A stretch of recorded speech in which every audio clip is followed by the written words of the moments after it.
What up, guys? Boy, Mr. Downtown Ray Melo. You're listening to the Entertainment Report on iHeartRadio, live from Dubai for Thursday, March 28th, 2019, delivering some major stories and trends going on in the world of entertainment and beyond. You can follow the show on Facebook, Twitter, or Instagram.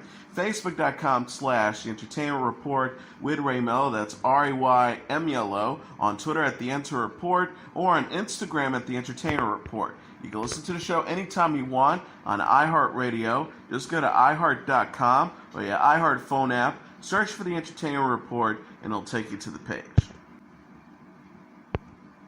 Carol Burnett's memoir about her late daughter, Carrie Hamilton, titled Carrie and Me, a mother-daughter love story, is being adapted into a film. Studio Focus Features is behind the project, which Burnett is producing alongside Tina Fey, Eric Gurian, Steven Rogers. Jeff Richmond is executive producing, whereas Ian and Anselm Nels have penned the screenplay. No director is attached. Carrie and Me, released in 2014, featured Burnett recounting her life as a working actress and mother. Hamilton, also an actress, died at the age of 38 in 2002 from brain and lung cancer. Burnett was recently honored at the Golden Globe Awards, where she received the inaugural Carol Burnett Award for Special Achievement in Television. Richard McCabe, Marquise Rodriguez, and others have signed on to star in HBO's upcoming Game of Thrones prequel series. John Sims, Dixie Erdricks, and John Heffernan have also joined the series from showrunner Jane Goldman and series creator George R.R. Martin. The group joins previously announced cast members Naomi Watts, Josh Whitehouse, Georgie Henley, Naomi Ackel, Denise Gow, Jamie Campbell Bower, Sheila Atim, Edvano Jeremiah, Alex Sharp, and Toby Regbo. Goldman is writing this prequel based on the story by her and Martin. The series will take place thousands of years before the events of HBO's Game of Thrones. S.J. Clarkson is attached to direct the pilot episode. Game of Thrones will come to an end with the premiere of the drama's 8th and final season on April 14th. The show is based on Martin's unfinished A Song of Ice and Fire book series. Captain America star Chris Evans has said in a new interview published on Wednesday that filming Avengers Endgame was an emotional experience. Evans told The Hollywood Reporter, "This one's really good. I choked up like 3 times," about the upcoming superhero crossover film that's set for release on April 27th. Avengers Endgame will follow Evans as Captain America as he leads a small group of heroes to once again confront the all-powerful Thanos following the destructive events of Infinity War, where half the universe's population was wiped away.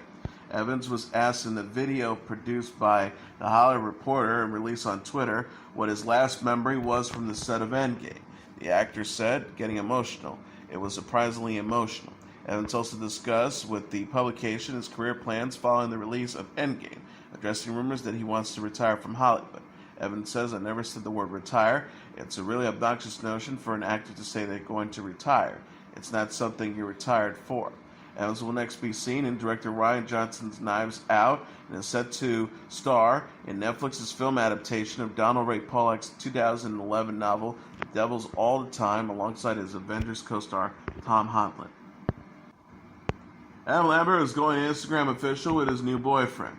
The 37-year-old singer shared photos with model Javi Costapolo on Tuesday following dating rumors. Lambert posted a slideshow featuring a photo booth shot of himself with Polo. Another snapshot showed Lambert voguing for the camera as Polo made a kissy face.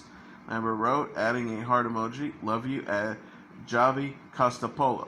Lambert said while responding to a fan in the comments that he and Polo have been dating for months. He wrote, "Honey, we have been official for months. IG isn't the gatekeeper of our truth." Lambert had shared his struggles with dating in an interview with the Kyle and Jackie O show in February 2018. He says dating is a bit tricky when you move around all the time. I have to say, you meet somebody great and then be like, "Okay, I'm only here for 3 days. I gotta go." It's tough. Lambert came to fame as a contestant on American Idol Season 8. He has since released 3 studio albums and served as the lead singer for Queen plus Adam Lambert. Lambert and Queen shared plans for the Rhapsody Tour in December. The tour begins July 10th in Vancouver, British Columbia, and comes to a close August 23rd in Charlotte, North Carolina. Universal Studios has announced that Netflix's Stranger Things is once again headed to the theme park's annual Halloween Horror Nights event. Halloween Horror Nights, which will begin in September at Universal Studios Hollywood and Universal Orlando Resorts, featured haunted mazes based off scary movies and television shows. The new Stranger Things maze will depict scenes from Scene 2 and 3 of the Supernatural series and explore the show's parallel universe known as the Upside Down. Universal is partnering with Netflix along with the creators and executive producers of the series to deliver an authentic experience for fans. Universal released a teaser trailer for the attraction on Wednesday featuring the theme park inside the Upside Down. Stranger Things Season 3 is set to arrive on Netflix on July 4th. A trailer for the new episodes featured the show's entering into the summer of 1985. Marcia Cross hopes to end the stigma about anal cancer by speaking out about the disease. The 57-year-old actress discussed her experience in an interview with People, published Wednesday, nearly a year and a half after her diagnosis. Cross told the magazine she encounters many survivors too ashamed to share their stories. The star explained, "I want to help put a dent in the stigma around anal cancer. I've read a lot of cancer survivor stories, and many people, women especially, were too embarrassed to say what kind of cancer they had." She said, "There's a lot of shame about it. I want that to stop." The Desperate Housewives alum was diagnosed with anal cancer in November 2017 and underwent 3 months of gnarly treatment, including 6 weeks of radiation chemotherapy. The actress says surgery wasn't recommended, which was relief. "You want to preserve sphincter muscles if possible. Having woken up to this importance, I'm now a big fan of the anus." Cross's treatment was successful, and the actress has been in remission for nearly a year. She celebrated her 57th birthday Tuesday and thanked fans for their well wishes on Twitter. Star wrote, "Oh my goodness, overwhelmed by your birthday tweets of love. Thank you, thank you, thank you. I'm so happy and grateful." Cross initially went public with her diagnosis in a series of Instagram posts in September. The actress wrote, "I am post-cancer, all good now. Hard journey, but I'm healthy, happy, and more present and grateful than ever." She added, "I'm ecstatically alive, and what interests me post-cancer is #authenticity, #vulnerability, #transparency, and of course, #love. On that note, if you were wondering, I had #anal cancer. I know, right?" Cross is known for playing Brie Van de Kamp on the ABC series Desperate Housewives. She has since portrayed Claire Haas on Quantico. The Today cast came together to honor Kathy Lee Gifford for a farewell party. Gifford, who's 65, spent a special evening with co-host Hoda Kotb and other Today stars Tuesday ahead of her exit from the NBC morning show. Radar Online said the party took place Tuesday evening at the Times Square's Edition Hotel in New York. The party was named a toast to Kathy Lee. Gifford shared a slideshow of photos from the event Wednesday on Instagram, including a group picture with Kotb, Savannah Guthrie, Al Roker, Dylan Dreyer, and Carson Daly. She captioned the post, "Such a special evening surrounded by my at Today show and at NBC family for my farewell party. Here's to 11 unforgettable years with my partner in crime and wine at Hoda Kotb."